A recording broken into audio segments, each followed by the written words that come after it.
Calcium একটা খুব গুরুত্বপূর্ণ উপাদান। যে ক্যালসিয়াম যদি আপনার শরীরে না থাকে, আপনার মেজাজ খিটখিটে হবে, মেজাজটা খারাপ হয়ে যাবে, যে কোনো মানুষের সাথে আপনি খারাপ আচরণ করবেন। এই ক্যালসিয়াম আপনার শরীরে কিভাবে শোষণ হয়?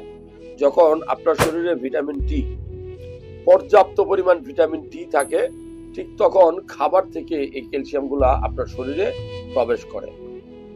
এখন খাবার থেকে ভিটামিন ডি প্রবেশ করে, এইটা যদি কোনো কারণে বাধাগ্রস্ত হয়, আপনি যদি ক্যালসিয়াম সমৃদ্ধ খাবারগুলো না খান, তাহলে কি হবে?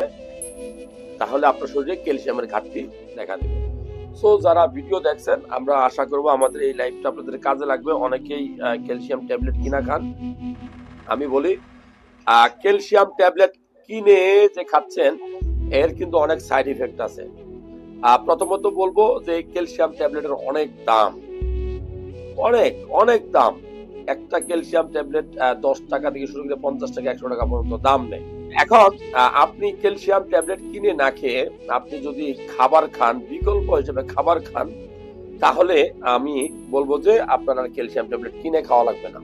আজকে আমি আপনাদের সামনে 5টা ক্যালসিয়াম সমৃদ্ধ খাবারের কথা বলবো, যেই 5টা খাবার আপনি নিয়মিত গ্রহণ করলে আশা করি আপনার শরীরে ক্যালসিয়ামের ঘাটতি হবে না। সো যারা ভিডিও দেখছেন, আজকে কথা বলবো যে কোন 5টা খাবারে সবচেয়ে বেশি ক্যালসিয়াম থাকে। নাম্বার 1, দুধ। আপনার 1 গ্লাস দুধ যদি আপনি নিয়মিত গ্রহণ করেন, তাহলে কি কি পাবেন? দুধে থাকে প্রচুর পরিমাণে প্রোটিন, সেই পরিমাণ ক্যালসিয়াম এবং আয়রন।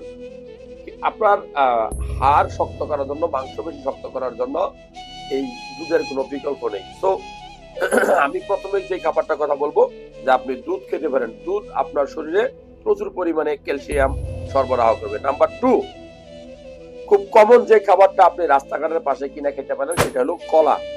আমার হাতে দেখতে পাচ্ছেন একটা বাংলা কলা। এটা কিন্তু যে কোনো কলা খেলে আপনাকে হবে না।